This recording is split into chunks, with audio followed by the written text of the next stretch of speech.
بسم اللہ الرحمن الرحیم۔ السلام علیکم۔ مزمل انفو میں خوش آمدید۔ ربیکہ ایک تندرست بدن کی عورت تھی۔ اس کا جسم گھٹا ہوا تھا، رنگ سانولا، نقش تیکھے اور قد نکلتا ہوا۔ اس کی خوبصورتی عجیب طرح کی تھی، اس میں بلا کی کشش تھی۔ اعتماد اور رعب خدا نے عطا کیا تھا۔ محلے کے لفنگے بدماش بھی اس کو دیکھ کر کترا جاتے تھے۔ اگرچہ تھی تو وہ بہت جھاڑو لگانے والی، لیکن وضاقتہ سے سلیقہ مند لگتی تھی۔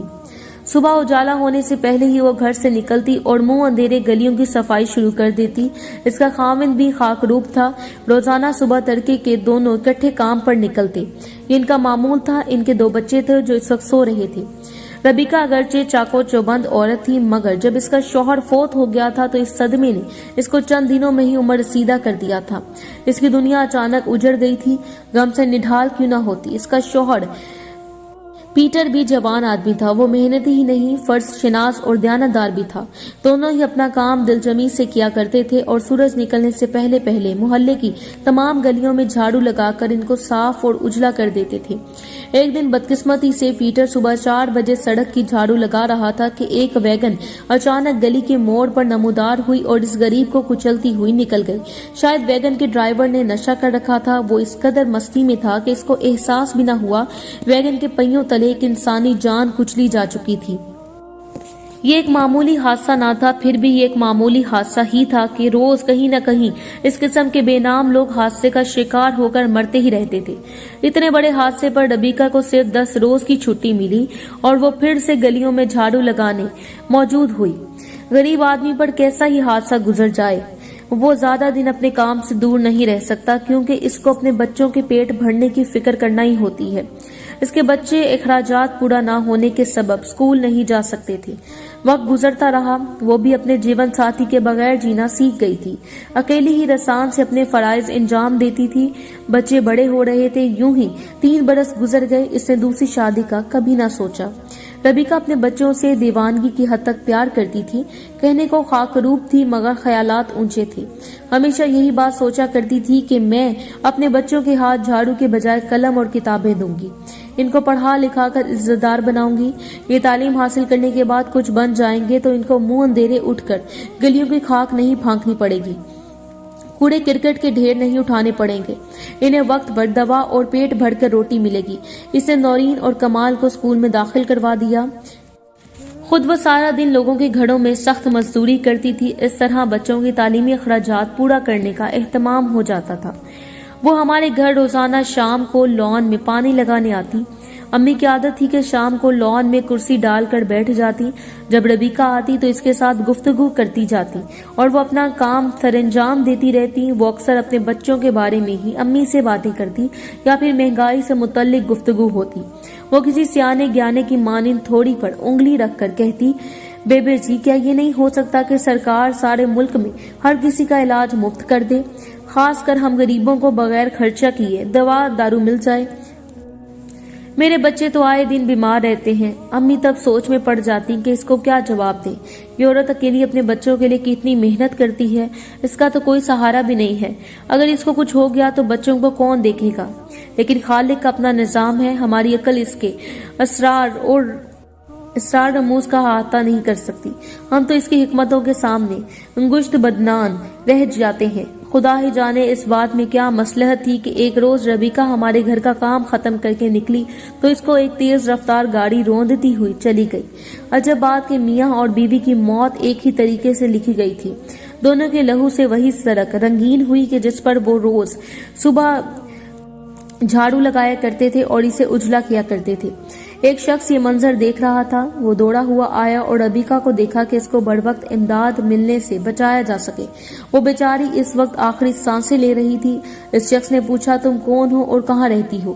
ربیکہ کے لبوں کو جنبش ہوئی۔ وہ اس قدر بول سکی کہ میرے بچے نورین اور کمال، یہ کہہ کر اس نے دم توڑ دیا۔ دم واپس بھی ایک ماں کو اپنے بچوں کے نام صرف 2 الفاظ ہی یاد رہے تھے۔ تبھی لوگ اکٹھے ہو گئے اور جائے وقوع پر پولیس بھی آ گئی۔ وہ مشتاق کو ہمراہ لے کر گئے۔ اس نے جو دیکھا تھا بیان کر دیا، جبکہ ربیکہ کی لاش ایک رفاہی ادارے کے سپرد کر دی گئی۔ پولیس اسٹیشن قریب ہی تھا۔ مشتاق تھانے سے نکلا تو اس کو سڑک پر 2 بچے دکھائی دیے۔ वो इस तरह इधर उधर देख रहे थे कि जैसे किसी को तलाश कर रहे हों। मुश्ताक ने सोचा कहीं यही नौरीन और कमाल ना हो। वो इनकी जानिब बढ़ा और लड़की से इसका नाम पूछा। मेरा नाम नौरीन है और ये मेरा भाई कमाल है। तुम किसको ढूंढ रहे हो? माँ को। वो बेबे के घर इनके गार्डन को पानी लगाने गई थी। बड़ी देर हो गई है, अभी तक नहीं आई। हम इनको देखने निकले थे। तुम्हारे अब्बा कहाँ हैं? वो मर गए, अब सिर्फ अम्मा होती हैं। बच्चे अपने मोहल्ले के किसी आदमी को बुलाओ। वो इसके हमरा थोड़े आगे चले गए तो एक पड़ोसी आता हुआ दिखाई दिया जिसका नाम बख्श था। मुश्ताक ने इसको बताया कि इन बच्चों की माँ का एक्सीडेंट हो गया है, इसको तो दफनाने गए हैं और बच्चे अकेले हैं। क्या तुम इनको संभाल लोगे? वो कहने लगा, बाबूजी ये तो नहीं संभाल सकता। यहाँ अपने बच्चे नहीं संभाले जाते, दूसरों के बच्चों की देखभाल कैसे की जा सकती है? तुम बेशक इनको ले जाओ, हमें कोई एतराज नहीं है। मोहल्ले वालों को भी बता दो, मोहल्ले में तो सभी गरीब रहते हैं, कोई नहीं रखेगा इनको। मुश्ताक बच्चों को लेकर अपने घर आया। इनको बता दिया कि इनकी माँ अल्लाह को प्यारी हो गई है, अब तुम यहाँ रहो मेरे बच्चों के साथ। मुश्ताक के 3 बच्चे थे। बीबी मुतजाद जहन की मालिक थी, कभी नरम खो, कभी तंद मिजाज, कभी रहम दिल तो कभी संग दिल। बहरहाल मुश्ताक ने बीवी को समझा दिया कि बच्चे रात को अकेले घर में नहीं रह सकते थे, ये अकेले सोने से डरते हैं, लिहाजा तुम इनको रखो और मैं इनकी पड़ोसियों से बात करने जा रहा हूँ, शायद कोई इनकी जिम्मेदारी उठा ले।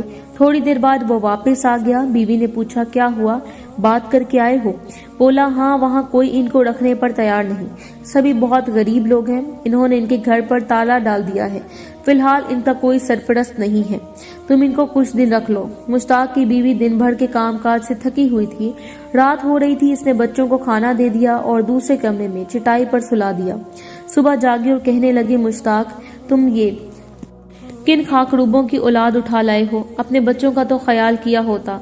मुश्ताक ने समझाया भी कि खुदा का शुक्र करो कि तुमको और तुम्हारे बच्चों को घर बैठे 2 वक्त की रोटी आराम से मिल रही है, और इनसे पूछो जिनका 1 वक्त का खाना भी मैसर नहीं है, तो क्या हमने इन लोगों का ठेका उठा रखा है?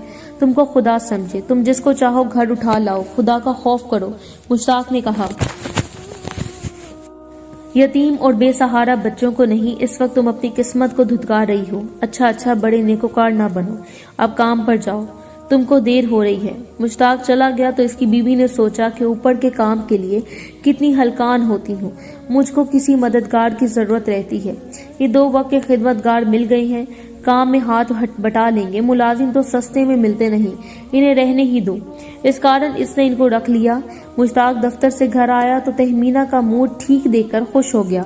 कहा कि शुक्र है तुम्हारा मूड अच्छा है, वरना मैं तो घर आने से डर रहा था। बच्चे कहाँ हैं?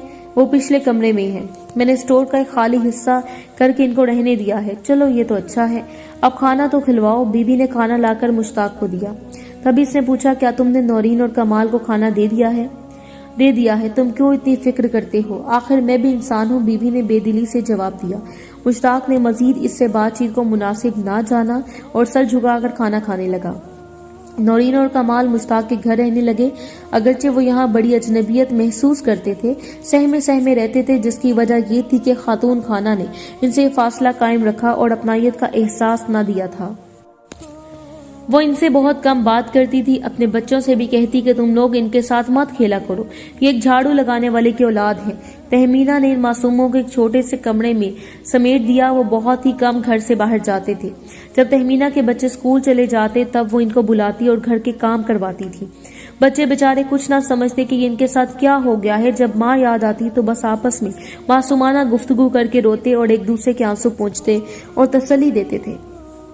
बच्चे तो फिर बच्चे होते हैं। मुश्ताक के बच्चे भी रबीका के बच्चों के साथ घुलना मिलना चाहते थे। वो खुद उनके पास जाकर आवाज लगाते, कहते, आ जाओ हमारे साथ खेलो, आओ बैठो टीवी देखो। वो अपनी माँ को समझाते कि इनको टीवी देखने दें। अम्मी जान ये अपनी माँ के लिए उदास रहते हैं, इनकी माँ नहीं है, इनका बाप नहीं है। तहमीना अपने बच्चों के मुंह से ऐसी बातें सुनकर भी तो बेहद शर्मिंदा हो जाती थी। इन यतीमों से रूखा सलूक देखकर तहमीना के बच्चे कहते, अम्मी जान हम पर भी ऐसा वक्त आ सकता है, इनसे प्यार किया करो, इनको हमारे साथ खेलने दिया करो, इन्हें मत धुतकारा करो वरना खुदा हमसे नाराज हो जाएगा। आप ही तो कहती हैं कि खुदा को नाराज नहीं करना चाहिए। गोया वो बात जो माँ को समझाना चाहते थे बच्चे इसी को समझा रहे थे। कहते हैं इंसान अपनी फितरत से बाज नहीं रह सकता, वो जैसा होता है वैसा ही बर्ताव करता है। थोड़ी बहुत तब्दीली किसी के बाबर करवाने से अलबत्ता आ जाती है, तभी तहमीना कभी इन बच्चों से नरमी का बर्ताव करती और कभी सख्त रवैया इख्तियार कर लेती। नौरीन की आंख ना खुलती तो तहमीना इसको डपट कर जगा देती कि तुम नवाब की बच्ची नहीं हो कि दिन चढ़े बिस्तर पर आराम फरमाती रहो, उठो और जल्दी से बर्तन साफ करो, मुझे नाश्ता तैयार करना है। कमाल को दुबकाती कि क्या तुम मुंह तक रहे हो, हाथ मुंह धोकर सफाई शुरू करो। वो बेचारा बगैर मुंह हाथ धोए ही बैठा झाड़ू उठा लेता और सफाई को लग जाता। सोचता कि जब झाड़ू ही लगाना है तो हाथ मुंह क्या धोना। अब दोनों बच्चे समझ गए थे कि सुबह उठते ही इनको क्या काम करने हैं। वो बगैर कहे काम पर लग जाते। एक दिन बहुत सर्दी थी और बारिश भी हो रही थी। नौरीन उठी और बर्तन धोने लगी। अचानक इसके हाथ से ग्लास गिरकर टूट गया। तभी तहमीना का पाड़ा चढ़ गया। इसने नौरीन को मारा। इस रोज नौरीन को बुखार था। जब मार पड़ी तो खौफ से बुखार और तेज हो गया। वो तमाम दिन स्टोर में पड़ी रही, मगर तहमीना ने इसकी खबर न ली, दवाई ना दी और ना खाने को पूछा। बहन के हिस्से का काम भी कमाल ने किया। इस रात कमाल अपनी नन्ही बहन के सरहाने बैठा। इसका सर दबा रहा था और नौरीन बार बार पानी मांग रही थी। वो दिन भर की भूखी थी। चाय की एक प्याली तक का मालिकन ने नहीं पूछा था। तभी कमाल को ख्याल आया क्यों ना नौरीन को थोड़ा सा दूध ला दूं। वो दबे पांव किचन में गया जहां दूध का पतीला रखा था। इसने एक कप भरना चाहा तो कप इसके हाथ से फिसलकर फर्श पर गिर गया। तहमीना बराबर वाले कमरे में थी। इसने पुकारा, कौन है? कोई जवाब न मिला, मगर कदमों की हल्की सी आहट सुनी तो चोर चोर चिल्लाने लगी। इसका शोर सुनकर कमाल डर गया और सहन में आ गया। इसने खौफ से बाहर का दरवाजा खोला और बाहर निकल गया। सुबह जब तहमीना स्टोर में आई, देखा कि लड़की तो बेसुध पड़ी है मगर कमाल मौजूद नहीं है। इसने नौरीन से पूछा, कमाल कहाँ है? मुझे पता नहीं बाजी, बच्ची ने जवाब दिया। इन दिनों मुश्ताक दफ्तर के काम से किसी दूसरे शहर गया हुआ था।